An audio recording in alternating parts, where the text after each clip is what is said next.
Phyllis was holding a cream-colored leather handbag that cost nearly $4,000, laughing with the woman currently sleeping with my husband. She thought she had pulled off the perfect scam, a high-earning daughter-in-law to pay the bills, and a young, obedient mistress to entertain her son. She didn't realize that 3 minutes ago, I had flagged her card as stolen. I wasn't watching a shopping spree. I was watching a felony in progress. If you're watching this video, tell me where you're from or what time it is for you. I pressed my back against the cold, polished surface of a marble pillar outside the Nordstrom entrance. The air in the mall smelled like expensive perfume and cinnamon pretzels, a combination that usually made me feel calm, but right now, it was making the bile rise in my throat. My hands were shaking. I looked down at them, pressing my palms flat against my thighs to stop the tremors, but the vibration just traveled up my arms. I wasn't supposed to be here. I was supposed to be on a Zoom call with the regional compliance team. I was supposed to be finalizing the Q3 audit spreadsheets that were due by close of business Friday. I had told my boss I had a family emergency, which was technically true, though I don't think stalking my mother-in-law through a Westfield shopping center was a covered reason in the employee handbook. 20 feet away, Phyllis was inspecting a diamond tennis bracelet. She held her wrist up to the recessed halogen lights of the jewelry counter, turning her arm slowly so the stones caught the glare. She looked radiant. Not just happy, radiant. She was wearing a tailored navy blazer I had never seen before, and her hair, usually pulled back in a severe, martyr-like bun when she visited us, was blown out in soft, expensive-looking waves. She said something to the sales clerk, a sharp, commanding gesture with her finger, and then turned to the woman standing next to her. The other woman. I felt my stomach contract, a physical spasm that forced me to close my eyes for a second. I didn't know her name yet. I only knew her back. She was slender, wearing a white linen sundress that looked effortless and probably cost $300. She had long, dark hair that cascaded down her back in loose curls, the kind of hair that took hours to style but looked like you just woke up that way. I watched Phyllis loop her arm through the woman's elbow. They leaned in together, whispering. Then Phyllis threw her head back and laughed. It wasn't her usual laugh, the dry, hesitant chuckle she used around me, usually followed by a sigh about her arthritis or the rising cost of heating oil. This was a full-throated, girlish sound. It was the sound of a woman who didn't have a care in the world. And why should she? She wasn't paying for any of this. I gripped the strap of my laptop bag until my knuckles turned white. I calculated the outfit Phyllis was wearing. The blazer looked like cashmere, maybe $500. The shoes were leather pumps, $200. The haircut and color, at least $300 in this city. That was $1,000 just standing there, $1,000 of my money. My phone buzzed in my pocket, a Slack notification from work. I ignored it. I felt like a ghost haunting my own life. I was the one who paid the mortgage. I was the one who managed the retirement accounts. I was the one who stayed up until 2 a.m. reconciling our household budget because Gavin wasn't good with numbers.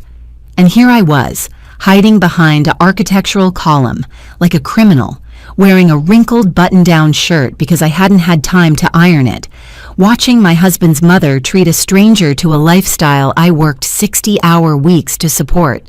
I needed to move closer. I needed to hear them. But my feet felt like they were encased in concrete. If Phyllis saw me, she would spin it. She was a master of the spin. She would say I was being paranoid, that this was just a cousin, a friend's daughter, a charity case. She would make me feel small and crazy just like she always did. I took a breath. It rattled in my chest. I had to know who the girl was. I pushed off the pillar and moved to a rack of scarves 10 feet closer, keeping my head down, pretending to inspect a silk wrap printed with geometric horses. The sound of Phyllis's voice drifting over the ambient mall noise triggered a memory so sharp it almost brought me to my knees. It was the tone, that specific wheedling, fragile tone she used when she wanted something. 6 months ago, my kitchen. I was chopping vegetables for dinner, Gavin's favorite, beef stir-fry, because even though I had worked a 10-hour day, I still tried to cook 3 nights a week. Phyllis was sitting at the island, dabbing her eyes with a tissue. "I just don't know what I'm going to do," she had said, her voice trembling. "The pharmacist said the copay for the heart medication went up again, $80. Can you believe that? And the landlord—" She trailed off, letting the silence do the heavy lifting. Gavin was leaning against the refrigerator, looking at the floor. He hated these conversations. He hated feeling like he couldn't provide, which meant he usually got angry at me later, accusing me of controlling the purse strings if I asked too many questions. "How much is the rent increase, Phyllis?" I had asked, trying to keep my voice neutral, trying not to sound like the cold, unfeeling auditor she always painted me as. $200 a month, she whispered. "I can't ask you to for it. I know you have your own expenses. I know you're trying to save for a bigger house, maybe? Since the baby thing isn't happening." The dig was so subtle, I almost missed it. Almost. She knew we weren't trying for a baby. She knew I was up for a promotion. But she framed it as a failure, a lack of maternal instinct that left me with all this cold, hard cash and empty rooms. "Mom, stop," Gavin had mumbled, but he didn't look up. He didn't defend me. "I'm just saying," Phyllis continued, reaching out to pat my hand, the hand holding the knife. "You work so hard, sweetie. You're always so stressed. I worry about you. Maybe it's a blessing you don't have little ones running around. You're so fragile, emotionally. You need your rest." Toxic benevolence. She was calling me barren and weak while pretending to care about my stress levels. "We can help," Gavin said suddenly, finally looking up. He looked at me with those big, pleading eyes. "Right? We can help." I looked at the spreadsheet in my head. We could afford it, technically, but we had goals. We had a retirement plan. "I don't want cash," Phyllis said quickly. Maybe a credit card? Just for the emergencies, the pharmacy, the gas station. I promise I won't use it for anything else. I just need to know that if the car breaks down, I'm not going to be stranded on the side of the road. I'm an old woman. I get scared. She looked so small then. Shoulders hunched, gray hair wisping around her face. "Okay," I had said. The word tasted like ash. "I'll add you as an authorized user on the Sapphire card. But Phyllis, the limit is $1,500, and it's for necessities only."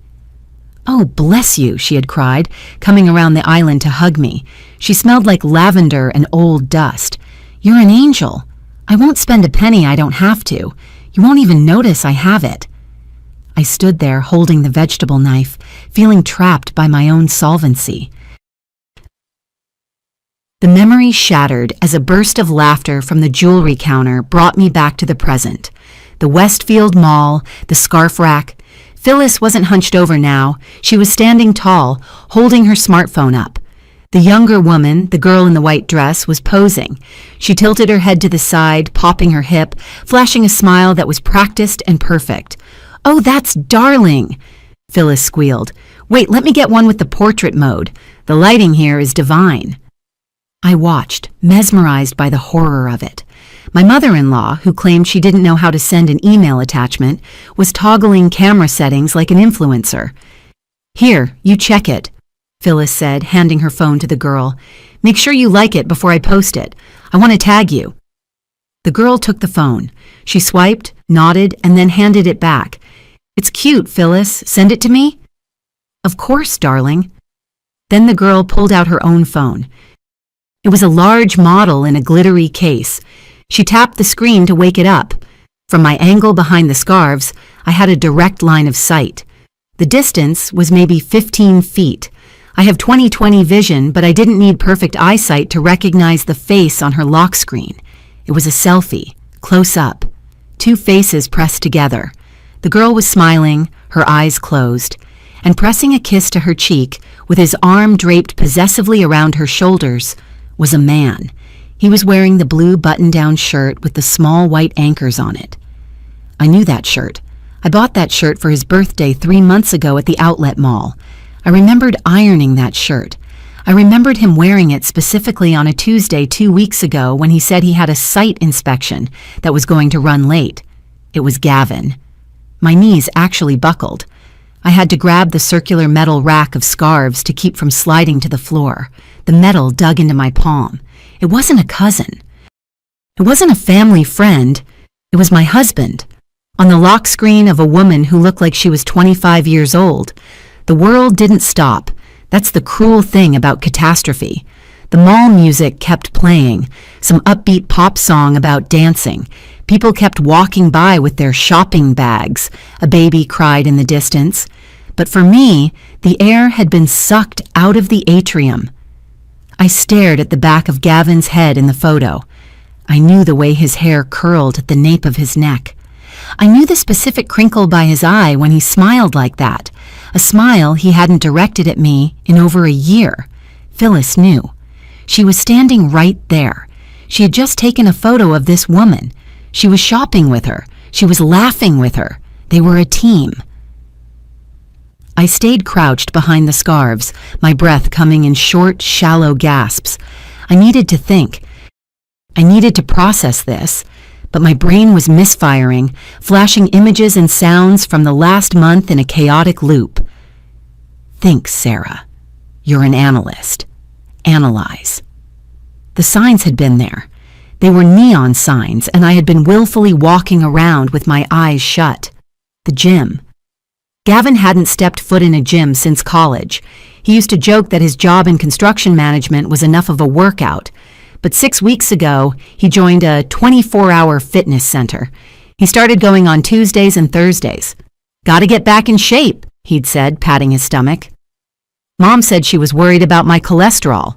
Mom said. Phyllis again. She had set the stage. And the smells. When he came home from these gym sessions, he never smelled like sweat. He smelled like shower gel, not his Old Spice, something fresher. Citrus and sandalwood, and once faintly vanilla. "They have great showers there," he'd said when I asked. "Fancy soap." I had believed him. God, I was so stupid. I had wanted to believe him because the alternative was too exhausting to contemplate. Then there was the money, the Bellini's charge on the statement last month. $140. I had asked him about it. "Oh, that?" He hadn't even looked up from his phone. "Took the guys from the framing crew out for drinks. Morale boost. Company will reimburse me." I never saw a reimbursement check. And the text. That Tuesday night. The night he wore the blue anchor shirt. He came home at midnight. Said the inspection was a nightmare.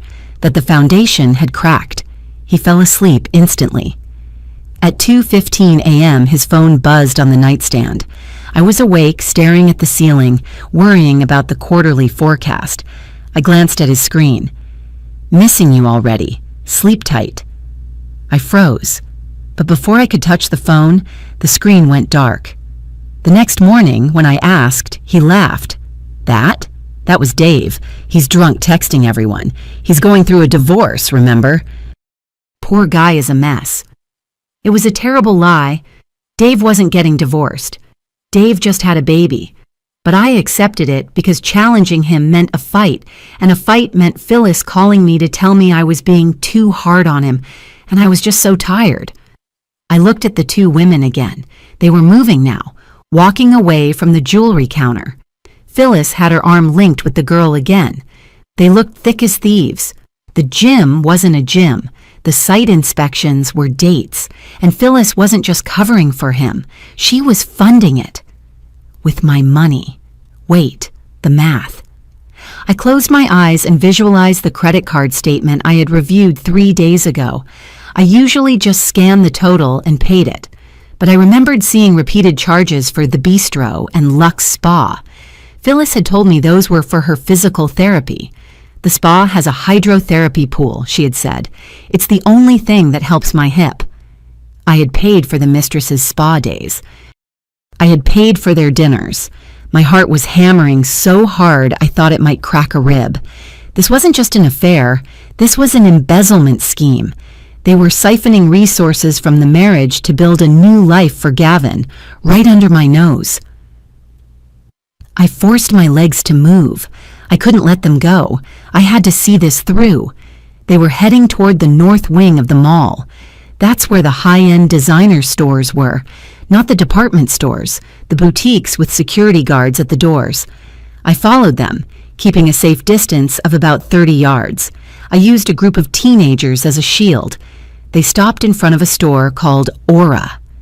I knew Aura. I had never bought anything there because a t-shirt cost $200, and I couldn't justify that kind of markup. The mannequins in the window were headless and wore clothes that looked like architectural sculptures. Phyllis marched right in, dragging the girl. Ashley? No, I remembered Phyllis mentioning a friend's daughter named Amber a few months ago. Amber. That had to be her. I waited 5 seconds, then followed them in. The store was quiet. It smelled like expensive candles and exclusivity. A sales associate, a woman with severe glasses and all black clothing, looked up. Her eyes scanned my outfit, my sensible loafers, my wrinkled work slacks, my frantic expression, and she dismissed me immediately. She didn't even say hello, but she was all over Phyllis. "Mrs. Patterson," the associate cooed. "So good to see you again. And you brought a guest?" "Again?" my internal monologue screamed. How often were they here? "Yes, this is Amber," Phyllis said, beaming. "She needs something special, something for a romantic weekend getaway." A getaway. Gavin had told me he had a corporate retreat next weekend in Aspen.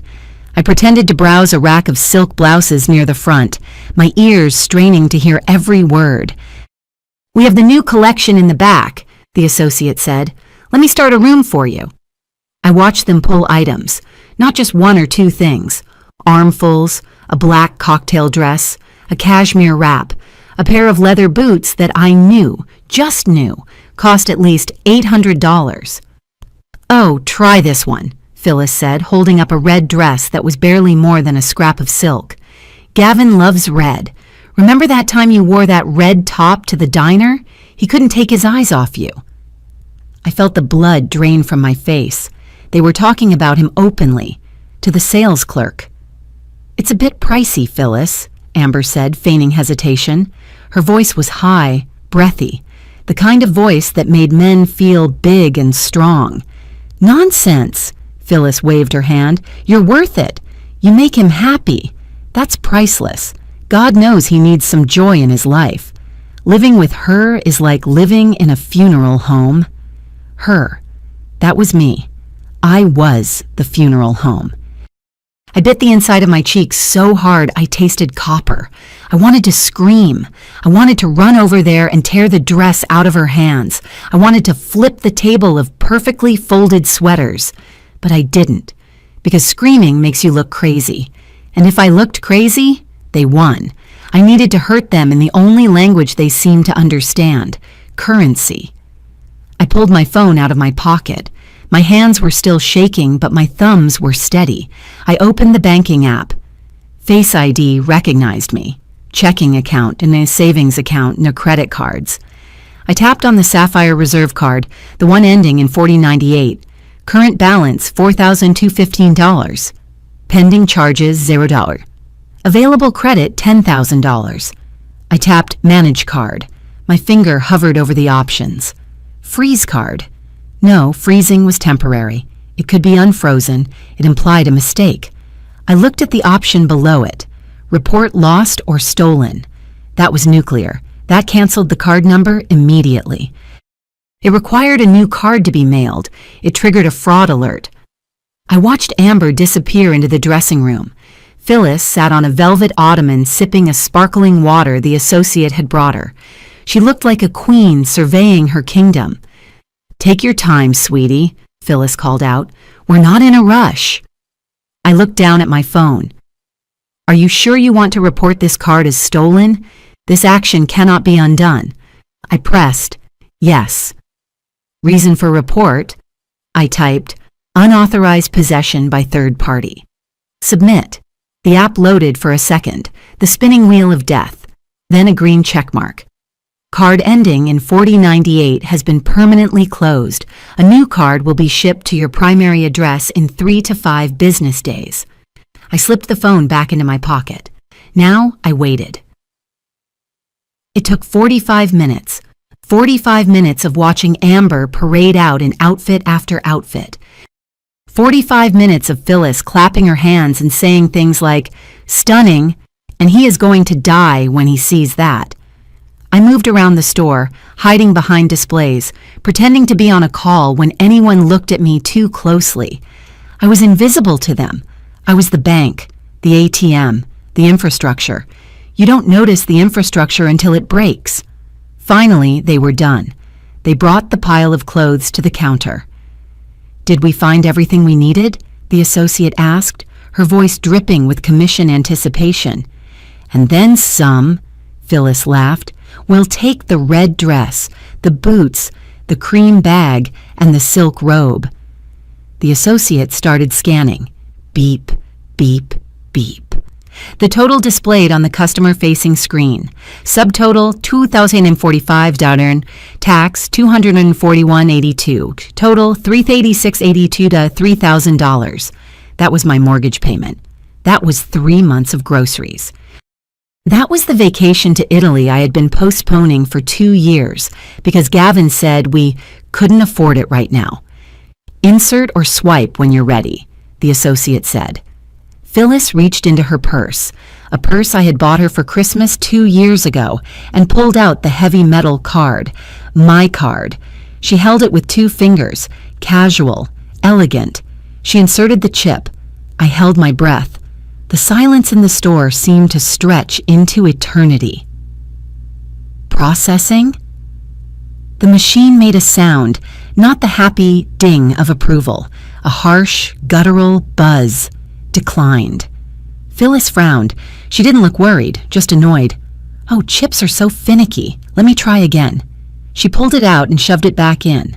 Harder this time. Processing. Buzz. "Ma'am, it's saying declined," the associate said. Her smile faltered slightly. "Do you have another card?" "That's ridiculous," Phyllis snapped. Her benevolent grandmother mask slipped, revealing the jagged edges underneath. "There is plenty of limit on that card. I checked it this morning. Try swiping it." She handed the card to the associate. The woman swiped it through the side reader. Buzz. "I'm sorry, Mrs. Patterson. It's giving me a do not honor code. That usually means the bank has flagged it." "Well, call them," Phyllis demanded. She turned to Amber, who was looking at the floor, embarrassed. "It's just a glitch, honey. Don't worry. The bank probably thinks it's suspicious because we're spending so much. They're trying to protect me." "Protect you?" I almost laughed out loud. "I can't call them, ma'am," the associate said, her voice cooling. "Only the account holder can." "I am an authorized user." Phyllis raised her voice. "This is absurd. Do you know how much money I spend in this store?" "I understand, but the system won't let me override a stolen flag." "Stolen?" Phyllis screeched. The word echoed off the minimalist walls. "I didn't steal it." "My daughter-in-law gave it to me." "Maybe we should use your card, Phyllis," Amber suggested quietly. Phyllis froze. I knew why. Phyllis didn't have a credit card. Phyllis had a debit card connected to a checking account that currently had about $400 in it, mostly from her Social Security check. "No," Phyllis hissed. "We are using this one. It's the principle of the thing." She pulled out her phone. "I'm calling her. She must have messed something up paying the bill. She's so scattered lately." That was my cue. I stepped out from behind the rack of coats. I walked straight toward the register. My heels clicked on the tile floor, a sharp military rhythm. "You don't need to call," I said. My voice was surprisingly steady, low and dangerous. Phyllis spun around. Her face went through a complex series of gymnastics: shock, recognition, fear, and then, finally, defensive anger. Amber looked up. She saw me. Her eyes went wide. She looked from me to Phyllis, then back to me. She knew exactly who I was. "Sarah?" Phyllis said, her voice rising an octave. "What are you doing here?" "I'm shopping," I said, stopping 3 feet away from them. I didn't look at Phyllis. I looked directly at the sales associate. "I'm the primary account holder. I reported that card stolen 3 minutes ago." The associate looked at me, then at the card in her hand. She set it down on the counter and took a step back, as if it were radioactive. "Stolen," Phyllis sputtered. "Sarah, stop this. You're making a scene. Give her the authorization code. We're trying to buy—" "I know what you're trying to buy," I interrupted, finally turning to look at her. "I've been watching you for an hour. You're buying a getaway wardrobe for my husband's mistress." I looked at Amber. "Hello. I assume you're the one sleeping with Gavin. Cute dress. Who's paying for it now?" The silence in the store was absolute. It wasn't the quiet of an empty room. It was the heavy, suffocating silence of a room full of people holding their breath. I could hear the hum of the track lighting overhead.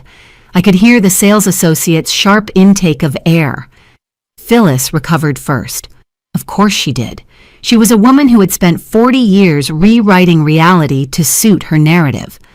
"Sarah," she said, her voice dropping to a low, soothing register, the kind you use on a frightened dog or a toddler with a tantrum. She stepped toward me, hands raised, palms up. "Sarah, honey, you're not making sense. You're having one of your episodes." Episodes? I didn't have episodes.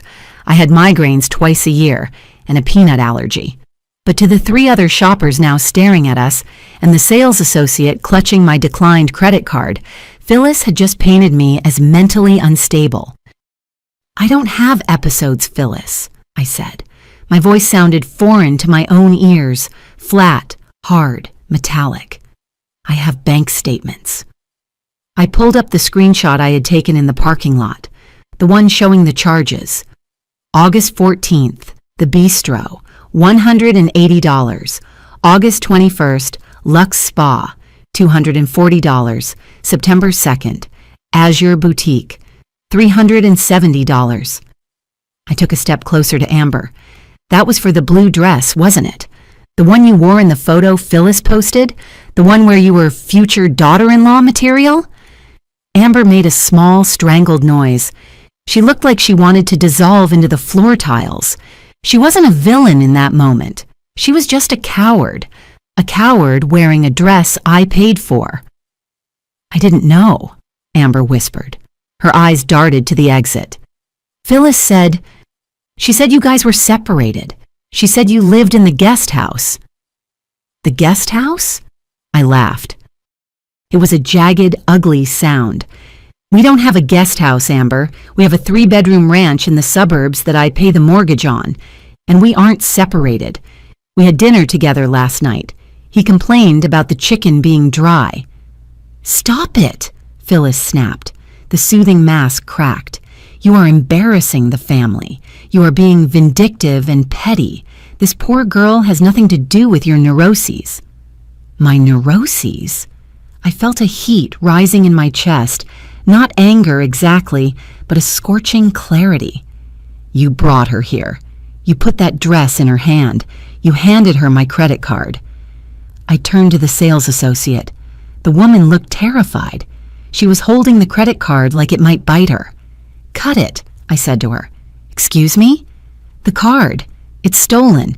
As the account holder, I am instructing you to destroy it." "You can't do that." Phyllis lunged forward, actually trying to grab the card from the counter. "That is my card. It has my name on it." "It has your name on the front," I said, blocking her with my shoulder. I didn't touch her, but I occupied the space she wanted. "But it has my social security number on the contract. Cut it." The sales associate looked at Phyllis's contorted red face. Then she looked at me, calm, terrifyingly calm. She picked up a pair of heavy shears from under the counter. Snip. The sound was small, but it felt like a gunshot. The plastic fell in 2 pieces onto the glass countertop. Phyllis stared at the pieces. Her mouth worked, opening and closing like a fish on a dock. She looked old suddenly. The makeup settled into the lines around her mouth. The radiant grandmother was gone. In her place was a desperate caught thief. "You'll regret this," Phyllis hissed. It wasn't a scream. It was a promise. "Gavin will never forgive you for this. Humiliating his mother, attacking his friend." "His friend," I repeated. "Is that what we're calling her? The friend he kisses in photos?" I held up my phone. I had already hit record on the voice memo app while my hand was in my pocket. "Say it again, Phyllis. Tell me how I'm the bad guy for canceling a credit card you used to fund your son's affair. I want to make sure I get the phrasing right for the divorce lawyers." Phyllis's eyes flicked to the phone. She realized what I was doing. She grabbed Amber's arm with a grip that looked painful. "We're leaving," she announced, lifting her chin. "I will not be bullied by a woman who doesn't know how to keep a husband." She turned and marched toward the door, dragging Amber with her. They left the pile of clothes, the $3,000 worth of clothes, on the counter. I watched them go. I stood there until the automatic doors slid shut behind them. "I'm so sorry, ma'am," the associate whispered. "It's not your fault," I said. My legs started to shake again. The adrenaline was receding, leaving a cold, hollow space in my stomach. "I'm sorry for the scene." I turned and walked out. I didn't look back. By the time I reached the parking garage, I couldn't breathe. It wasn't a figure of speech. My chest felt like it was wrapped in iron bands. I was taking gulps of air, but they weren't reaching my lungs. I fumbled in my purse for my keys. My fingers were numb, clumsy blocks of wood. I dropped the keys. They skittered across the concrete, landing in a puddle of oil. "Damn it!" I choked out. "Damn it, damn it, damn it!" I crouched down to pick them up and the world tilted. I had to put a hand on the bumper of my Honda to steady myself. What did I just do? The doubt crashed in. The overthinking engine roared to life. Phyllis was right. I had humiliated them. I had caused a scene. Gavin would be furious. He would say I overreacted. He would say I should have come to him first. He would twist this until I was the villain, the hysterical wife who stalked his mother. Maybe I was crazy. Maybe there was an explanation. Maybe the photo was old. Maybe... No. I squeezed the oily keys in my hand until the edges bit into my skin. The pain centered me. No. I saw the date on the photo. I saw the charges. I heard them talking. I unlocked the car and threw myself into the driver's seat. I slammed the door, locking out the mall, the noise, the reality of what just happened. I jammed the key into the ignition and turned it. Click. Whir. Nothing. My heart stopped. No, not now. Please, God, not now. I turned it again. The engine sputtered, coughed, and died. "Please," I whispered, resting my forehead against the steering wheel. Tears were leaking out of my eyes now, hot and fast. "Just start. Just get me out of here." I thought about calling Gavin. That was my instinct. Whenever the car made a noise, whenever the sink leaked, I called Gavin. He fixed things. That was his role. He was the protector. But he wasn't the protector. He was the predator. I couldn't call him. I couldn't call anyone. I was alone in a concrete box with a dead car and a dead marriage. I took a deep breath, counting to 4. Inhale, hold, exhale. I tried the key one more time. I turned it and held it, pumping the gas pedal slightly. The engine whined, protested, and then finally, miraculously roared to life. I didn't wait for it to warm up. I threw it into reverse and peeled out of the spot, my tires screeching on the smooth concrete. I drove too fast down the spiral ramp. I needed to be anywhere but here. I didn't go home. I couldn't go home. The house, our house, my house, felt contaminated. I imagined Amber sitting on my sofa. I imagined Phyllis opening my refrigerator. I drove straight to Natalie's apartment complex on the north side of town. Natalie had been my best friend since college. She was the one who told me 3 years ago that Gavin seemed a little too polished. I had ignored her then. I hated that I had to prove her right now. I buzzed her number at the gate. "Hello?" Her voice was tinny through the speaker. "It's me," I said. "I did it." The gate buzzed open immediately. By the time I got to her door, my head was pounding.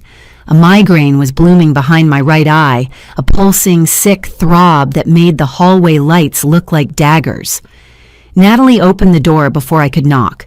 She took one look at me, my oily hands, my tear-streaked face, the wild look in my eyes, and pulled me inside. She didn't ask questions. She steered me to the beige sectional sofa and pushed me down gently. "Sit. Don't talk. Just breathe." She disappeared into the kitchen. I heard the clink of glass, the sound of a cork popping. She came back with a glass of red wine and 2 ibuprofen. "Drink," she ordered. "Then pills, then talk." I obeyed. The wine tasted like vinegar, but the alcohol hit my empty stomach with a warm, numbing fuzz. I swallowed the pills dry. "I found them," I said. My voice was raspy. "At the mall. Phyllis and her." "The girl?" Natalie sat on the coffee table facing me, her knees touching mine. "Amber. Her name is Amber. She's young, Nat. She's so young. And she looks nice. That's the worst part. She doesn't look like a homewrecker. She looks like someone I would hire as an intern." I closed my eyes, the image of the two of them laughing burning against my eyelids. Phyllis was buying her clothes with my card. They bought $3,000 worth of stuff, and I canceled it at the register.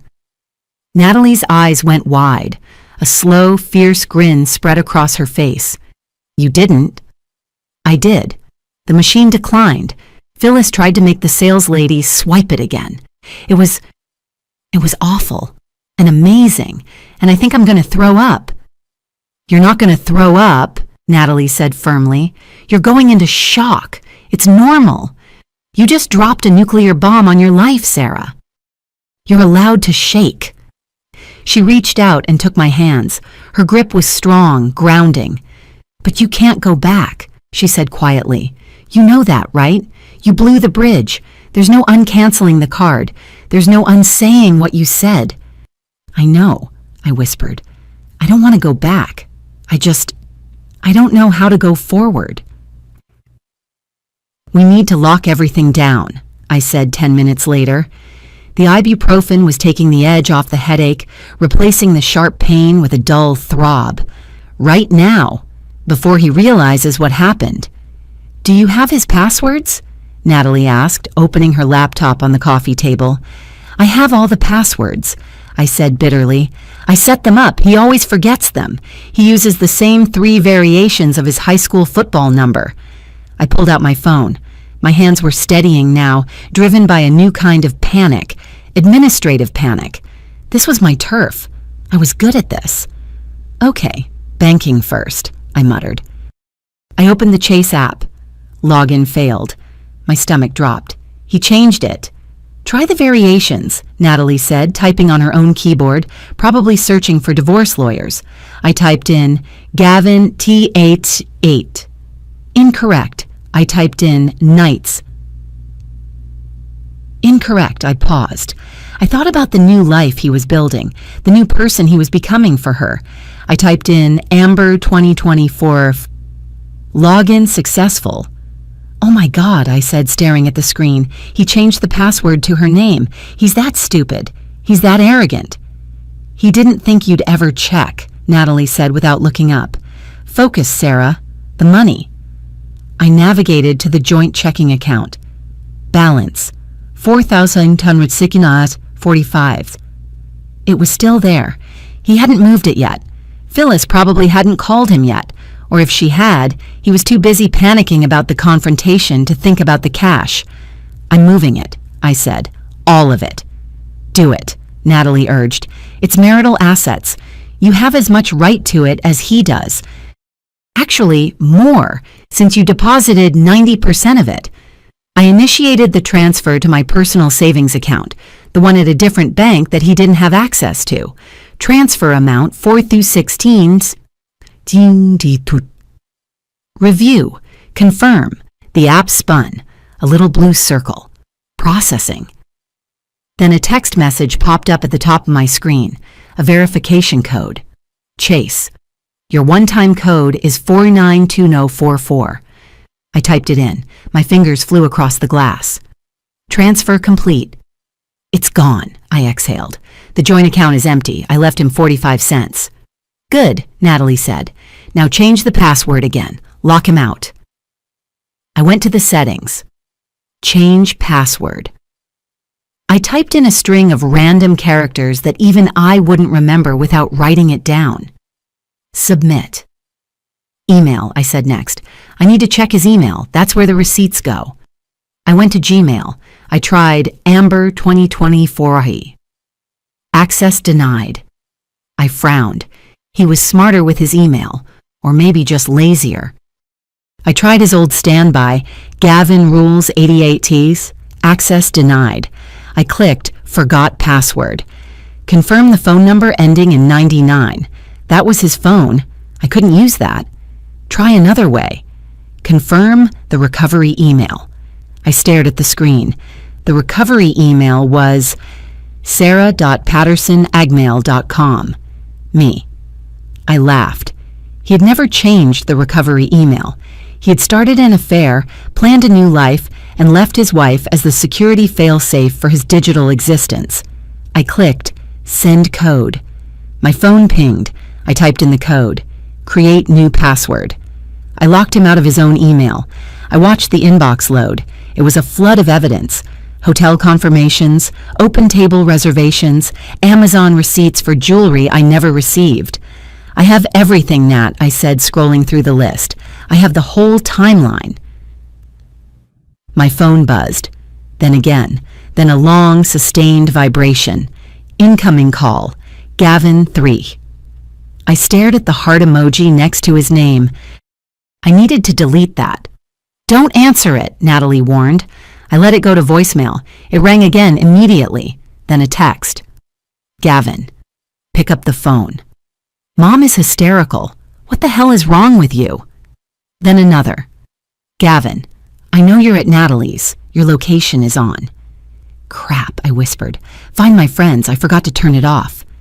Turn it off now, Natalie said, reaching for my phone. She swiped the setting off, but it was too late. We heard tires screech in the parking lot outside. Natalie lived on the first floor. We heard a car door slam. He's here, I said. The fear came rushing back, cold and sharp. Nat, he's here. He can't come in, Natalie said, standing up. She walked to the door and checked the deadbolt. She slid the chain lock into place. This is my house. He has no rights here. Bang, bang, bang. The door shook in its frame. The sound was violent, aggressive. It wasn't a knock. It was an assault. Sarah! Gavin's voice was muffled through the wood, but I could hear the rage in it. Open the damn door! I know you're in there! I curled my legs up onto the sofa, hugging my knees. I felt small. I felt like the fragile woman Phyllis said I was. Go away, Gavin! Natalie yelled. She didn't sound scared. She sounded furious. She doesn't want to talk to you. This is between me and my wife, Natalie. Stay out of it. Bang, bang. Open up. We need to talk. You can't just steal my mother's credit card and run away. Steal? The audacity of it made me uncurl slightly. He was twisting it already. He was rewriting the script in real time. I didn't steal it, I yelled back, my voice cracking. It's my card, Gavin, my name, my money. It was for emergencies, he shouted. You left her stranded at the mall. She had to call a cab. Do you have any idea how humiliating that was for her? Good, I screamed. Maybe she should have asked Amber for a ride. Oh, wait, Amber's car probably isn't as nice as the Uber I paid for. Silence on the other side of the door, a heavy, pregnant pause. You're being irrational, he said finally. His voice changed. It dropped that toxic positivity tone again. The reasonable guy dealing with the crazy woman. Sarah, baby, listen, you're upset. I get it. You saw something and you jumped to conclusions. Just open the door so I can explain. We can fix this. You know how you get when you're stressed. How I get? I stood up. The anger was better than the fear. How I get is solvent, Gavin. How I get is aware. Please, he said. Just 5 minutes, face to face. You owe me that. We've been married 3 years. I looked at Natalie. She shook her head. Don't do it. But I needed to see him. I needed to see if he looked guilty. I needed to see the man I had shared a bed with for 1,000 nights and see if I could find the stranger hiding inside him. Chain stays on, I whispered to Natalie. She hesitated, then nodded. She stepped back but kept her hand on her phone, ready to dial 911. I walked to the door. My heart was thudding against my ribs like a trapped bird. I unlocked the deadbolt. Click. I turned the handle. I opened the door 4 inches until the chain pulled taut. Gavin was standing there. He was wearing the blue anchor shirt, the one from the lock screen photo. He looked normal. That was the most terrifying part. He didn't look like a monster. He looked like Gavin. He looked tired. His hair was a little messy, like he'd run his hands through it. He had that puppy dog expression he used when he forgot to take the trash out. Sarah, he exhaled, trying to push the door open. The chain rattled. He looked down at it, annoyed. Really? The chain? You're lucky I opened it at all, I said. I looked at him through the gap. Where is she? Is she in the car? Who? He blinked, looking genuinely confused. Mom? No, I dropped her at home. She's a wreck, Sarah. Her blood pressure is through the roof. Not Phyllis, I said cold. Amber. Gavin flinched. Just a tiny tightening of his jaw, but I saw it. I don't know what Mom told you, he started, using his reasonable man voice. But Amber is just a friend of the family. She's going through a hard time. Mom was mentoring her. Mentoring her? I laughed. Is that what we call shopping sprees at Aura now? Mentorship. Was she mentoring her on how to sleep with married men? Sarah, stop. His voice hardened. You're imagining things. You're seeing what you want to see because you're unhappy. You've been unhappy for months. You're always working. You're always distant. Mom was just trying to help fill the void. Fill the void? I stared at him. You slept with her, Gavin. I saw the photo, the lock screen, you kissing her. He paused. He looked down the hallway to make sure the neighbors weren't listening. Then he leaned in close to the crack in the door. Okay, he whispered. Okay, fine. Maybe we got a little close. Maybe I made a mistake. But do you know why? Because she makes me feel like a man, Sarah. She doesn't check my bank statements. She doesn't treat me like an employee. She appreciates me. The words hit me like physical blows. She doesn't check my bank statements. Of course she didn't. She didn't have to pay them. She appreciates you because you're spending my money on her, I said. It's easy to be appreciated when you're playing Santa Claus with someone else's wallet. It's our money, he snapped, forgetting to whisper. We're married. It's community property. Actually, I said, remembering the article I had read on the state laws when we bought the house, the money in the savings account came from my inheritance and my signing bonus. And the house? That's in my name. Premarital asset. You're crazy, he sneered. You think you can just kick me out? I live there. Not anymore, I said. I'm changing the locks tomorrow. If you want your clothes, you can ask Phyllis to buy you new ones. She seems to be good at shopping. Sarah, don't do this, he said, jamming his foot in the door so I couldn't close it. The aggression was back. You're making a mistake. You're going to die alone with your spreadsheets and your cat. You think anyone else is going to put up with your neuroses, your control issues? I'd rather die alone than live with a thief, I said. I kicked his foot, hard, right on the shin. He yelped and pulled his leg back. I slammed the door. I threw the deadbolt. Clack. Sarah, he pounded on the door again. Sarah, open up. I'm not done. I am, I yelled at the closed door. I leaned my back against the wood, sliding down until I hit the floor. I could hear him swearing on the other side, then finally footsteps walking away. The silence that followed was heavy and ringing. Natalie came over and sat on the floor next to me. He's gone, she said softly. He's not gone, I whispered, staring at the opposite wall. He's just regrouping. He's going to come back, and he's going to try to take everything." "Let him try," Natalie said, handing me the wine glass. "He forgot who he married. He married the director of financial strategy. He brought a mistress to an audit fight." I took a sip of the wine. It tasted better this time. It tasted like fuel. I sat on Natalie's floor for 20 minutes after the door slammed, staring at a scuff mark on the laminate. My brain was vibrating. It wasn't the adrenaline anymore. It was the cold, mathematical calculation of survival. Gavin had threatened me. He had used the word neurotic. He had tried to gaslight me through a 2-inch gap in the door. He wasn't my husband anymore. He was a hostile entity with a key to my front door. I pulled my phone out. My fingers felt thick, like sausages, but I forced them to move. I needed to draw a line in the sand before he went back to the house and destroyed it, or worse, moved her in. I opened our text thread. It was filled with mundane history, grocery lists, memes about cats, running late notifications. I scrolled past a text from 3 days ago, "Love you, mean it," and felt a wave of nausea so strong I had to swallow hard to keep the wine down. I typed, "Gavin, do not go back to the house tonight. I am filing for divorce in the morning.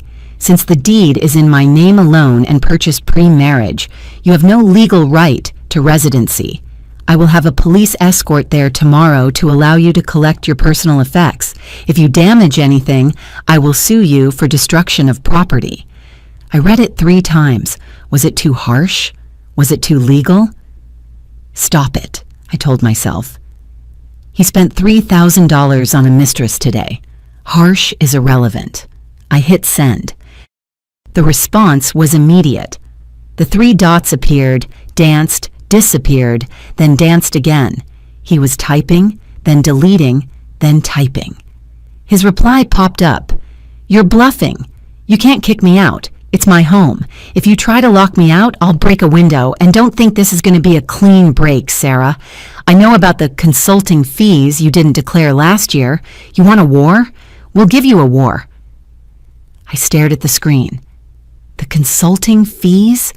I had done a freelance project for a friend's startup 2 years ago. I made $500.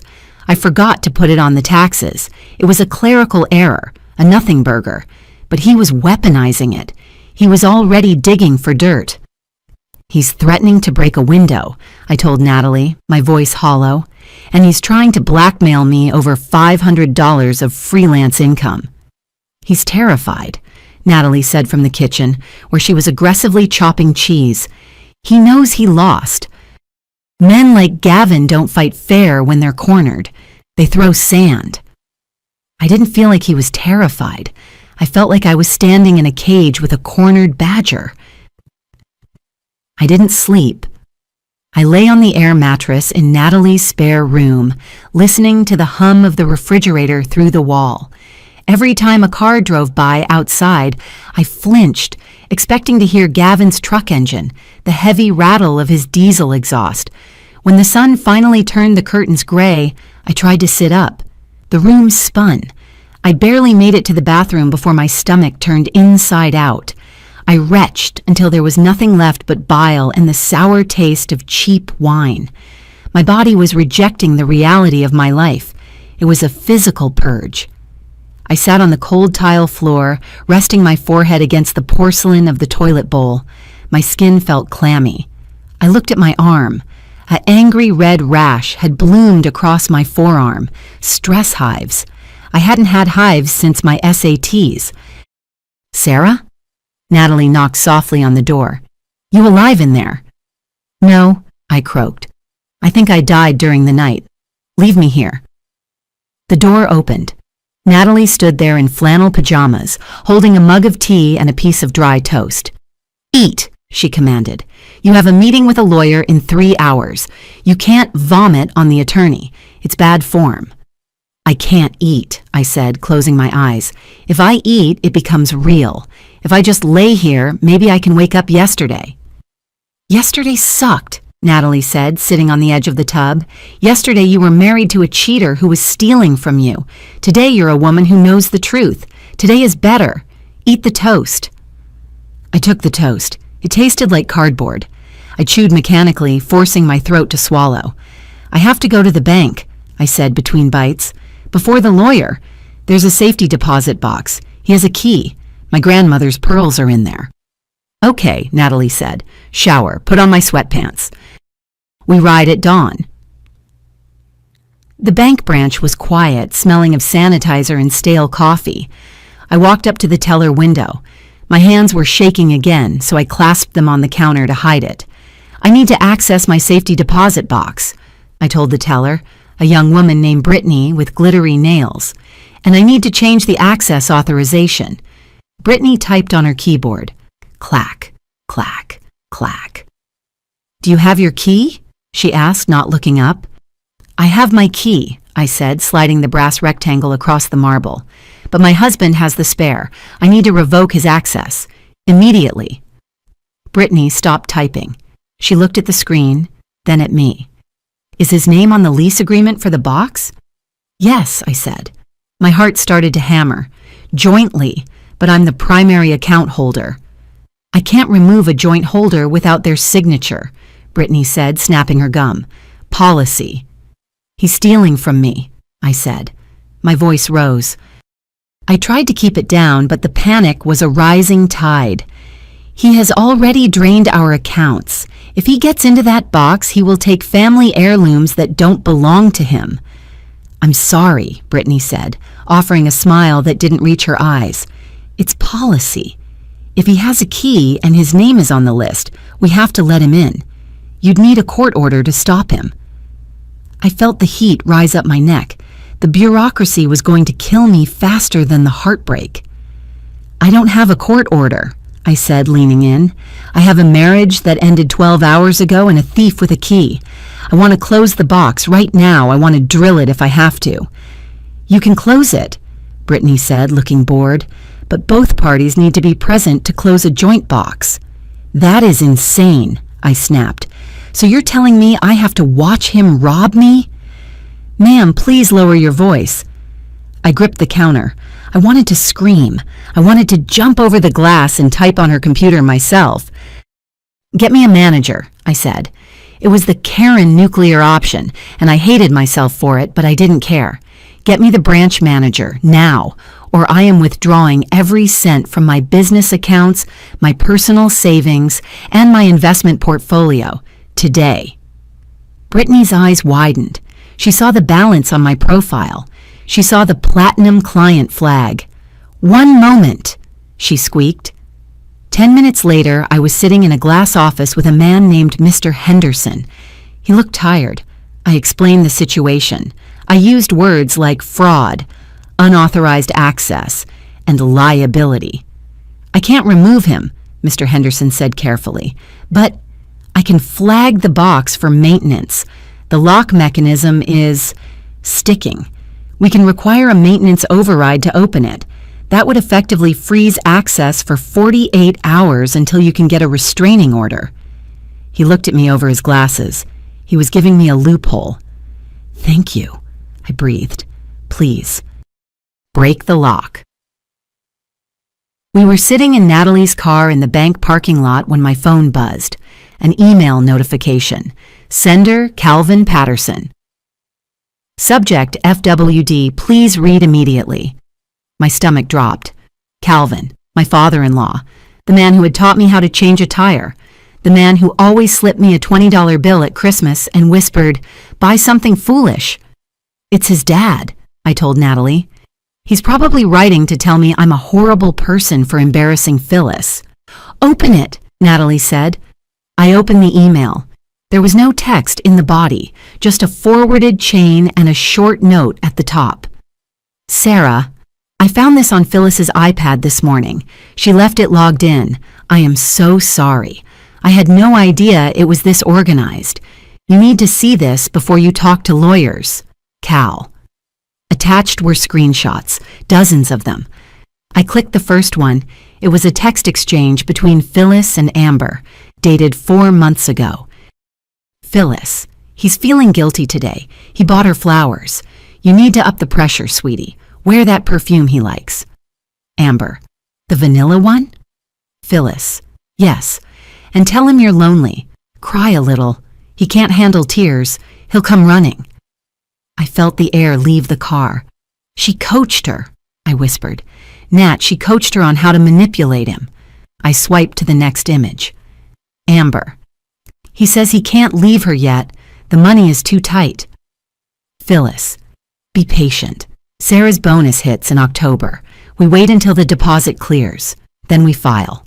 If they're still married when the bonus hits, it's community property. We can claim half. Oh my God, Natalie said, leaning over my shoulder. That's premeditated theft. That's not just cheating. My hands were shaking so hard I almost dropped the phone. They had a timeline. They were tracking my performance reviews. They were waiting for my bonus check like vultures circling a dying animal. He wants to meet, I said, staring at the follow-up text from Calvin. At the diner on 4th, in 20 minutes. It's a trap, Natalie said immediately. Phyllis sent him. No, I said, looking at the email again. Phyllis would never show me this. This incriminates her. This proves she's a conspirator. Calvin is going rogue. I left Natalie in the car, her insistence, I'm the getaway driver, and walked into the diner. It smelled like bacon grease and despair. Calvin was sitting in a booth in the back, staring into a black coffee. He looked 10 years older than the last time I saw him. His shoulders were slumped, his face gray. He saw me and stood up. He didn't hug me. He looked too ashamed to touch me. Sarah, he said. His voice was rough. Calvin. I sat down opposite him. I didn't order anything. What is this? He reached into his pocket and pulled out a silver USB drive. He slid it across the Formica table. It's everything, he said quietly. Phyllis. She keeps records. She thinks she's smart. She backs up her texts to the cloud. I downloaded it all. Why? I asked. Why are you giving this to me? He's your son. He's my son, Calvin said, tears welling in his eyes. And he's a fool. But Phyllis, she's wicked, Sarah. I've been blind for 40 years, but I can't be blind to this. They aren't just hurting you, they're hunting you. He took a sip of coffee, his hand trembling. There's more, he said. Phyllis met with a lawyer from her church group last week. She's planning to sue you for support. Support? I scoffed. I'm not married to her. She says you had a verbal contract, Calvin explained, looking down at the table. Because you've been paying her rent for 6 months. She says you created a dependency and promised to support her for life. She wants alimony from you, Sarah. Third-party alimony. My jaw dropped. The audacity was breathtaking. It was almost impressive in its villainy. She wants me to pay her alimony after she helped her son cheat on me? She thinks she can win, Calvin said. She thinks you'll settle just to make it go away. She knows you hate conflict. I used to hate conflict, I said, closing my hand around the USB drive. It felt cold and hard. I think I'm starting to like it. Back in the car, I plugged the USB drive into Natalie's laptop with a dongle. We sat in the parking lot of the diner, the engine idling. There were hundreds of files. I opened a folder labeled July. I found a text from Amber to Phyllis. Amber. I think I might be late. My period is 3 days overdue. My heart stopped. I stopped breathing. The world narrowed down to those words. Late, period. Phyllis. Don't take a test yet. Wait. If you are, it's the jackpot, honey. He'll have to leave her then. A baby changes everything. Sarah can't give him that. I read it again. Sarah can't give him that. It was a knife in my gut. Twisted. Phyllis knew about our fertility struggles. She knew I had miscarried 2 years ago. She knew how much I had cried. And here she was, rooting for the mistress to get pregnant, calling it a jackpot. They discussed trapping him with a baby, I whispered. My voice sounded wet. I touched my face. I was crying. Nat, look at this. They wanted her to get pregnant. Natalie read the screen. Her face went dark. Scary dark. I'm going to kill them, she said calmly. I'm going to burn their house down. No, I said, wiping my face with my sleeve. "We're not going to burn the house down. We're going to give this to the lawyer." I scrolled down. Amber. False alarm. Just late. Phyllis. Darn. Well, keep trying. And make sure you tell him how much you want a family. Sarah is so career-obsessed, she's forgotten how to be a woman. I slammed the laptop shut. I couldn't read anymore. I had seen the face of evil, and it was wearing my mother-in-law's face. "Drive," I told Natalie. "Take me to the lawyer. I want to ruin them." The lawyer's office was on the 42nd floor of a glass obelisk downtown. It smelled of lemon polish and billable hours. Catherine Ross didn't look like a therapist or a friend. She looked like a weapon. She was 60, with silver hair cut in a bob so sharp it could cut glass, and she wore a suit that probably cost more than my first car. I sat across from her at a mahogany table that was too wide to reach across. Natalie sat next to me, acting as my emotional support pit bull. I had the USB drive in my hand. It felt hot, radioactive. "Tell me what you want," Catherine said. She didn't offer me water. She didn't ask how I was feeling. She opened a fresh legal pad and uncapped a fountain pen. "I want a divorce," I said. My voice was small in the big room, and I want them to stop stealing from me. "Stealing is a criminal matter," Catherine said, not looking up. "Divorce is civil. Unless you want to put your husband in jail, we focus on the assets." "I might want to put him in jail," I said. The thought surprised me. Did I? Did I want to see Gavin in an orange jumpsuit? I thought about the text message. Sarah can't give him that. "I want you to look at this." I slid the USB drive across the table. Catherine picked it up, plugged it into her laptop, and started clicking. Her face remained impassive. She was a statue reading the worst moments of my life. For 10 minutes, the only sound in the room was the click of her mouse and the hum of the air conditioning. My anxiety spiked. The overthinking engine went into overdrive. She thinks I'm dramatic. She thinks this is normal. She's going to tell me everyone cheats and I should just settle. Then Catherine stopped clicking. She leaned back in her chair and took off her reading glasses. "This text from August 4th, she said, her voice devoid of emotion, "where his mother advises him to wait for your bonus check before filing. Do you have proof that this bonus exists?" "Yes," I said. "It's in my employment contract, performance-based. It pays out October 15th. "And the text from September," Catherine continued, "where they discuss the verbal contract for alimony." "I saw that," I whispered. Catherine looked at me. For the first time, there was a glint in her eyes. It wasn't sympathy. It was the look a shark gives a seal that is already bleeding. "This isn't a divorce case, Mrs. Patterson," she said. "This is a conspiracy case. They have documented with timestamps a premeditated plan to defraud you of marital and separate assets. They have discussed manipulating your fertility struggles to force a settlement. This is extensive." "Is it enough?" I asked. "To keep the house? To stop the alimony?" "It's enough to bury them," Catherine said. She picked up her pen. "We aren't going to offer them a settlement. We are going to offer them a surrender." "Now," Catherine said, turning the page, "we need to talk about liabilities. You mentioned the joint checking account and the one credit card. Is there anything else?" "No," I said confidently. "I manage the finances. I track everything on a spreadsheet. We have the mortgage, the car lease for his truck, and the Sapphire card I just canceled." "You manage the finances you know about," Catherine corrected. She typed something into her laptop. "I'm running a preliminary asset check. It pulls credit inquiries and open trade lines associated with your social security number and your husband's." I waited. I wasn't worried about this part.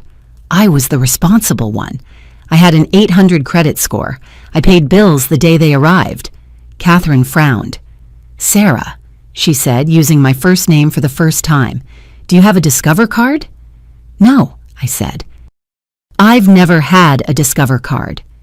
There is a Discover Platinum account opened in your name 14 months ago, Catherine read from the screen. It has a balance of $18,420. The room tilted. I actually grabbed the edge of the table. That's impossible, I said. I would know. I would see the bill. Not if the statements are electronic and going to an email address you don't check, Catherine said, or if the address is listed as a P.O. box in Westside. Phyllis lives in Westside, I whispered. The math hit me.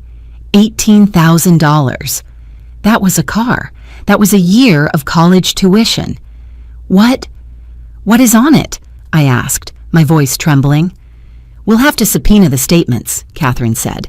But given the balance and the timeline, I would guess hotels, dinners, gifts. He funded the first year of the affair on a card he opened in your name, using his mother's address to hide the bills. I felt sick, physically sick. I had been skipping lunches to save for a bathroom renovation. I had been buying generic brand coffee, and he had been spending $18,000 of my credit on her. That's identity theft, Natalie said from beside me. Her voice was low, dangerous. That's a felony. It is, Catherine agreed, and it gives us leverage. We can trade his freedom for your assets. If he signs over the house and waives alimony, we don't file a police report. If he fights, she shrugged, he can discuss his investment strategy with his cellmate. Leverage. I didn't want leverage. I wanted to go back in time and not marry a con artist. But since I couldn't do that, I nodded. Do it, I said. Draft the papers. I left the lawyer's office feeling lighter and heavier at the same time. Lighter because I had a plan. Heavier because the debt was a concrete block tied to my ankle. $18,000. Even if I didn't have to pay it, the mess of fixing my credit report would take months. I needed to work. I needed normalcy. I needed to log into the Q3 audit and lose myself in numbers that made sense. I went back to Natalie's apartment and pulled my work laptop out of my bag. It was a sleek silver machine issued by the firm. I set it on the kitchen table and opened the lid. The screen was black. I pressed the power button. Nothing. I held it down. Nothing. Battery probably died, I muttered, plugging in the charger. The Apple logo appeared, then a loading bar, then a terrifying icon, a padlock with a circle around it. System locked. This device has been marked as lost or stolen by the administrator. I stared at the screen. My brain refused to compute. I hadn't marked it as lost. Then I remembered. The family sharing plan. We shared an iCloud account for the music and the movies. My work laptop was a bring-your-own-device situation that I had linked to my personal ID for convenience. Gavin had access to the family sharing. He had logged in. He had seen my device, and he had clicked Erase Mac. No, I whimpered. No. I grabbed my phone. I tried to call IT. My hands were shaking so bad I dialed the wrong number twice. Hello, this is IT support. David speaking. David, I gasped. This is Sarah Patterson, Director of Strategy. My laptop. It's locked. It says erased. Oh, hi, Sarah. David sounded cheerful. Yeah, we got an alert about that. Security protocol kick in? Did you lose it? I didn't lose it, I said, tears pricking my eyes. My ex-husband. He has my passwords. He wiped it remotely. There was a silence on the line, an awkward, professional silence. Okay, David said, his voice dropping an octave. That's unfortunate. Sarah, did you have the Q3 files backed up to the server? My blood ran cold. I had been working offline on the plane ride last week. I had meant to sync them this morning. Most of them, I lied. Maybe not the last 2 days. Okay, bring it in, David said. We can try to restore it, but if he did a cryptographic erase, the data is gone, Sarah. It's just gone. I hung up. I put my head on the cool metal of the laptop casing. He knew. He knew I had the audit due. He knew this was the most important week of my year. He wasn't just stealing from me. He was trying to get me fired. If I lost my job, I lost my income. If I lost my income, I couldn't pay Catherine. If I couldn't pay Catherine, he won. It was tactical. It was war. The room started to narrow. The edges of my vision went fuzzy, like static on an old TV. Sarah? Natalie's voice sounded like it was coming from underwater. I couldn't get air. My chest wasn't just tight, it was solid. I clawed at my throat. My heart was beating so fast it felt like a vibration, a hum in my rib cage. I'm dying, I thought. This is it. He killed me. He stressed me to death. Sarah, look at me. Natalie was in front of me, gripping my shoulders. Her face was blurry. You're having a panic attack. You're not dying. Can't breathe. I gasped. You can, she said sternly. Hold your breath. I'm serious. Stop trying to inhale. Hold it. I tried. My body fought me. My lungs screamed for oxygen. Hold it, Natalie commanded. 1, 2, 3, 4, 5. Now let it out slow. I exhaled, a shuddering, ragged sound. Again. We did it for 5 minutes. The static cleared. The room widened. I was sitting on the kitchen chair, drenched in sweat. My shirt was sticking to my back. He wiped the laptop, I whispered. He's trying to destroy my career. I know, Natalie said. She was rubbing my back in circles. It's evil, but it didn't work. You're still here. David can fix it. Or you can redo the work. It took me 40 hours, I said. I can't redo 40 hours in 2 days. Yes, you can, Natalie said. You're Sarah Patterson. You run on caffeine and spite. You can do anything. I looked at my hands. They were still trembling, but less so. Spite. I liked that word. Spite was better than fear. Spite was a fuel source. I need coffee, I said, and I need to go to the office. If I stay here, I'll crumble. I'll drive you, Natalie said. You're not operating heavy machinery. I walked into my office building at 2 p.m. I was wearing yesterday's clothes, but I had put on fresh lipstick and pulled my hair into a severe bun. Armor. I went straight to IT. David looked at the laptop with the pity one reserves for a 3-legged dog. I can re-image the machine, he said, but the local data is toast, Sarah. I'm sorry. It's fine, I said, my voice crisp. Just get me operational. I have work to do. I sat in my office while he worked. I closed the door. I took out a blank notepad. To-do list. 1. Recreate Q3 audit. Priority alpha. 2. Change all passwords. Banks, airline miles, Sephora, everything. 3. Call cell phone provider and remove him from the plan. So 4. Call insurance and remove him from the car policy. I started making calls. Yes, I need to separate the lines. No, I don't care about the termination fee. Just do it. Yes, remove the vehicle. Effective immediately. He is no longer an authorized driver. With every account I closed, I felt a little stronger. I was severing the limbs of the parasite. I was cutting off the blood supply. Then I tackled the audit. I pulled the backup from 3 days ago. It was a mess. The formulas were broken. I started typing. I typed for 6 hours straight. I didn't eat, I didn't pee, I just typed. Click, clack, click, clack. The rhythm was soothing. It was logic. Numbers didn't lie. Numbers didn't promise to love you forever and then open a Discover card in your name to buy their mistress a hotel room. Numbers balanced, or they didn't. By 9 p.m., I had recreated half the work. My eyes burned, my back ached, but I had done it. I saved the file to the server. Then I saved it to a USB drive. Then I emailed it to myself. Try wiping that, Gavin. I got back to Natalie's at 10 p.m. I was hollowed out, a shell of a person held together by caffeine and rage. My phone buzzed. An email. From Gavin. Subject. Can we talk? I hesitated. Catherine had said no contact, but I needed to know his headspace before the mediation tomorrow. I opened it. Sarah. I know you're hurting. I know yesterday was a shock, and I forgive you for the scene at the mall. I know that wasn't really you. You were stressed. You weren't thinking. I stared at the screen. I forgive you. The audacity was so immense it was almost gravitational. He was forgiving me. Mom is really upset, but she's willing to put this behind us if you are. We don't need lawyers, Sarah. We don't need to waste money we don't have. Let's just sit down, you and me, and work this out. I know you still love me.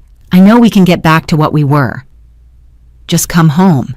The house feels empty without you. Love, Gavin.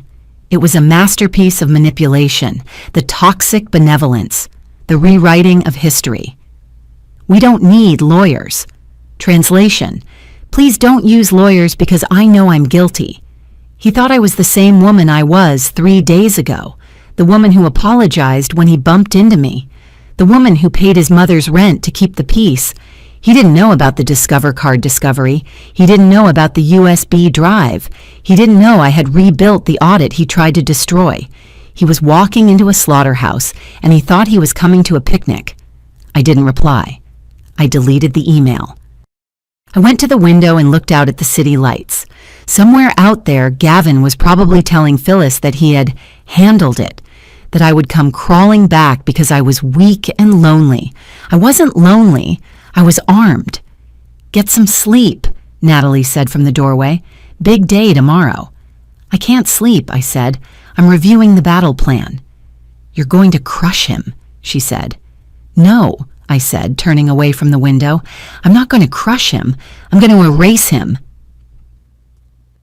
The conference room smelled like stale coffee and lemon pledge. It was a soulless glass box on the 42nd floor, designed to make people feel small and reasonable. I didn't feel reasonable. I felt like a wire pulled so tight it was humming. I sat next to Catherine. My hands were folded on the table, resting on a thick binder labeled Patterson v. Patterson Evidence. It was heavy. It contained the death of my marriage in paper form. The door opened. Gavin walked in first. He looked diminished. He was wearing a suit I had bought him for a wedding 2 years ago, but it hung loose on his shoulders. He hadn't shaved in a few days, sporting a patchy stubble that he probably thought made him look rugged, but actually made him look hungover. He wouldn't meet my eyes. He looked at the window, at the carpet, at the water pitcher, anywhere but at me. Behind him came his lawyer, a man named Mr. Blart, who looked like he had slept in his car. His tie was crooked, and behind him, uninvited, was Phyllis. I felt a spike of adrenaline shoot through my chest. The overthinking engine roared. Why is she here? Is she a witness? Is she going to scream at me? She's wearing the pearl brooch I gave her for her 60th birthday. That brooch cost $300. She's wearing my money to my divorce. Mrs. Patterson, Catherine said, her voice ice cold, this is a closed mediation. You are not a party to this divorce. Phyllis pulled out a chair and sat down next to Gavin, smoothing her skirt. She looked defiant. I am his support system. My son is in a fragile state because of your client's vindictive behavior. I am staying. Mr. Blart looked at Catherine and shrugged apologetically. She insisted. Fine, Catherine said, opening her laptop. She can stay, but be advised, Mrs. Patterson, everything discussed here is under privilege. If you repeat it outside this room, you open yourself to liability. I know my rights, Phyllis sniffed. She reached over and patted Gavin's hand. We're just here to make sure Sarah does the right thing. The right thing. I bit the inside of my cheek until I tasted iron. The right thing, in Phyllis's world, meant bankrolling her lifestyle until I died of exhaustion. Let's begin, Mr. Blart said, shuffling a disorganized pile of papers. My client is looking for an amicable resolution. He acknowledges that the marriage has run its course. Run its course, I repeated under my breath, like a disease. We propose the following, Mr. Blart continued, a 50-50 split of all assets acquired during the marriage, including the marital home. Mr. Patterson will keep his truck and the debt associated with it. Mrs. Patterson, Sarah, will keep her retirement accounts. We waive spousal support on both sides. He looked up, smiling like he had just offered me a gift. "And," Phyllis interrupted, leaning forward, "we want Sarah to cover the $18,000 on the Discover card. Gavin explained that was used for household expenses, groceries, repairs. It's only fair." I stared at her. The room went silent. The air conditioning vent rattled overhead. "Household expenses?" I asked. My voice was quiet, but it filled the room. "You think $18,000 in hotel charges and jewelry purchases are household expenses?" "Sarah, please," Gavin said.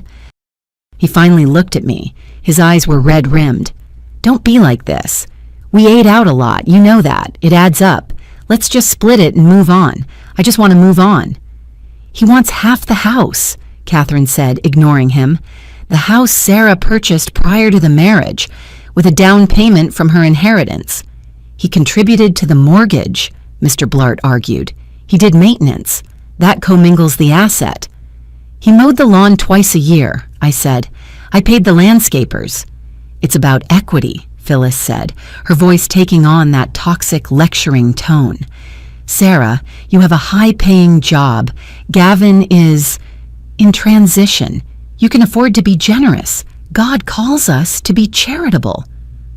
"God calls us not to commit adultery," I said. Phyllis gasped. "How dare you?" "No," Catherine said. She closed her binder with a loud thud.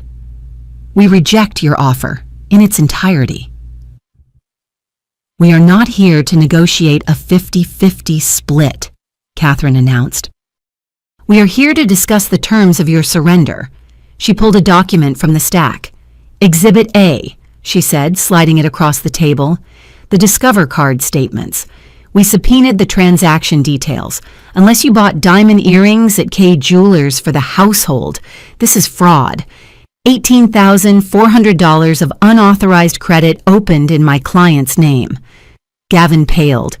He reached for the paper, but Phyllis slapped his hand down.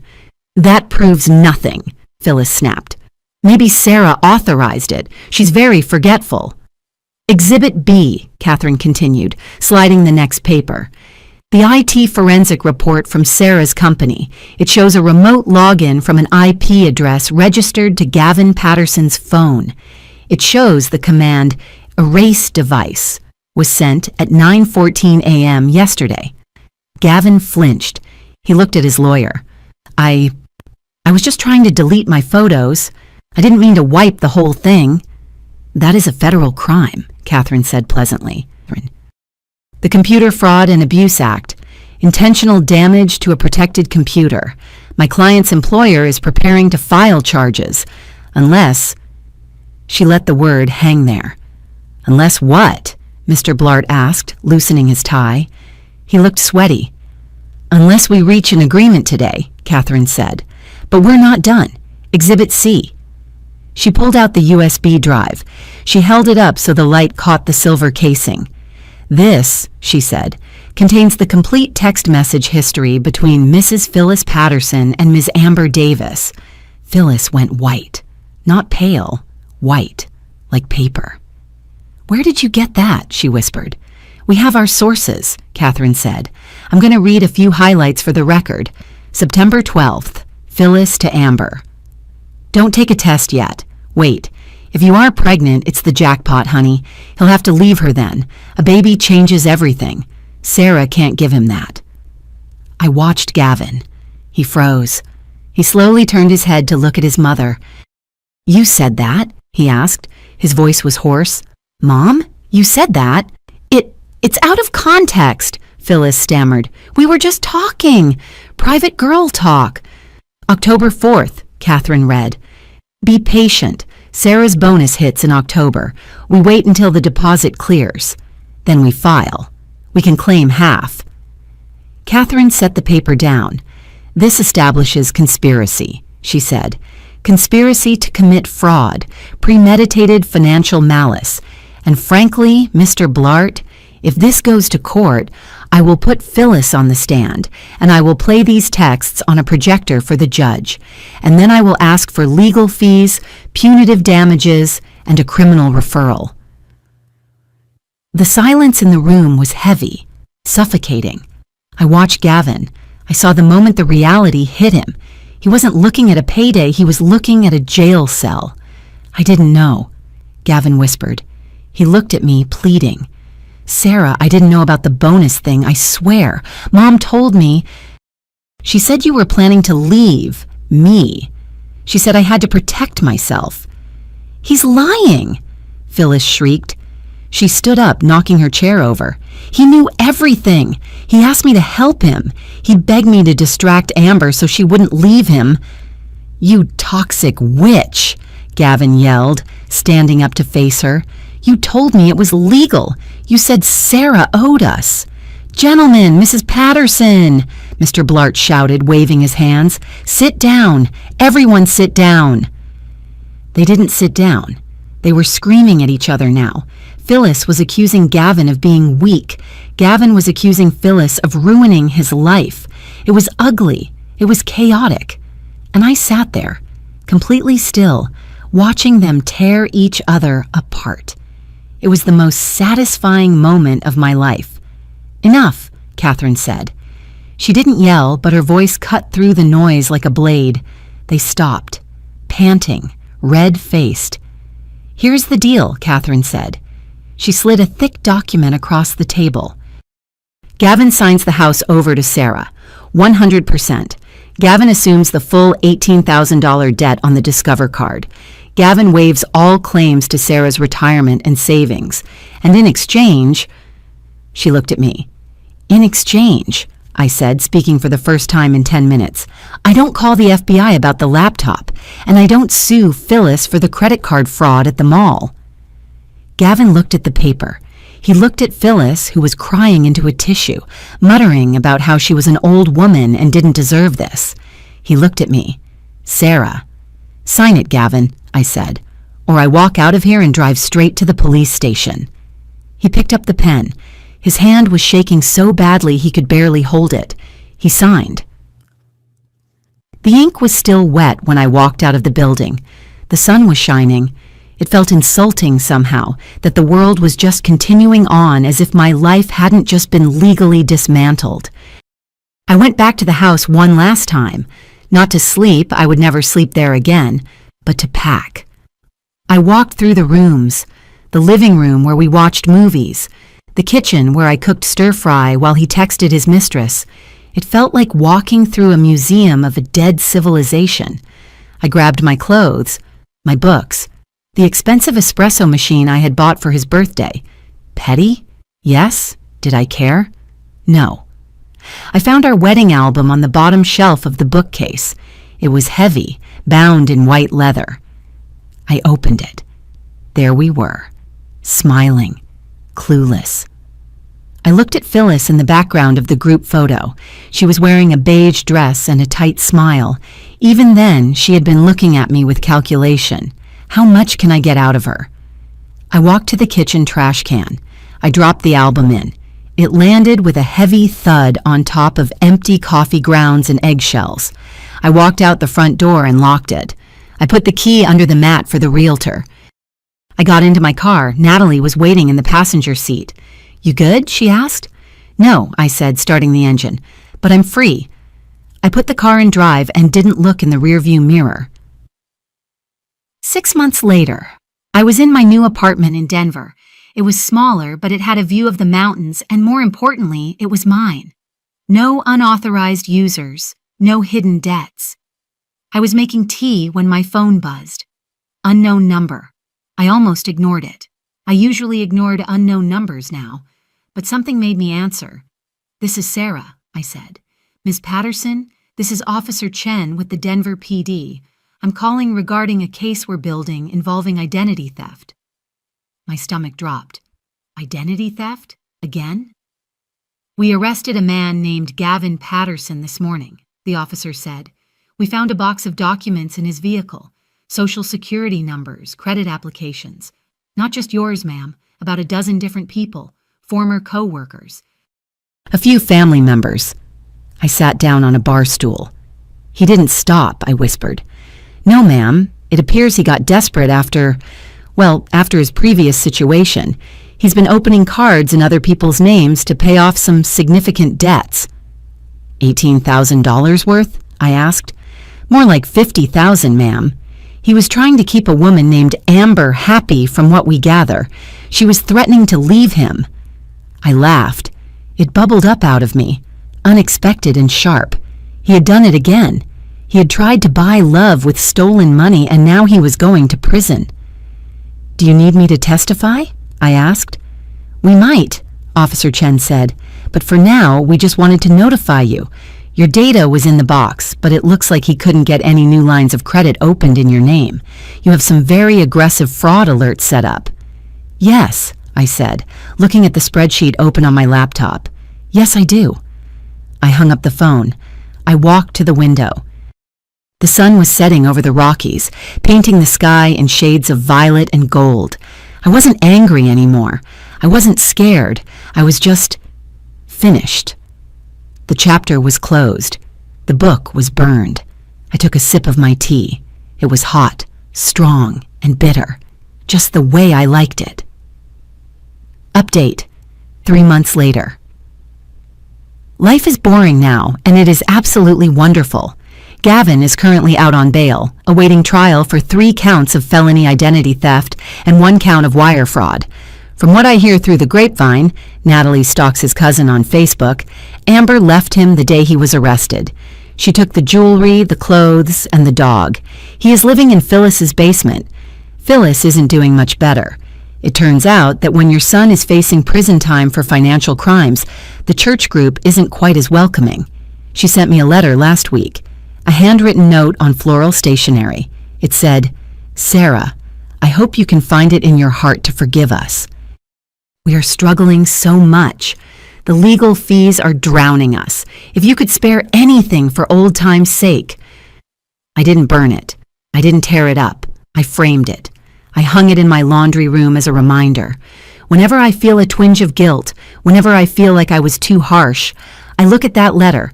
I look at the audacity of a woman asking for money from the person she tried to rob. And then I go check my bank account. The balance is healthy. My credit score is 810. And this weekend, I'm going hiking with a man named David from IT, who helped me restore my laptop. He has kind eyes, he pays for his own dinner, and he doesn't have a mother who thinks I'm a bank. I made it the hard way, but I made it. If this story resonated with you, leave a like and consider subscribing. You can also drop any comment below, even just one word. Maybe tell me where you're watching from, or what time it is right now. Sometimes one word is enough to say you were here.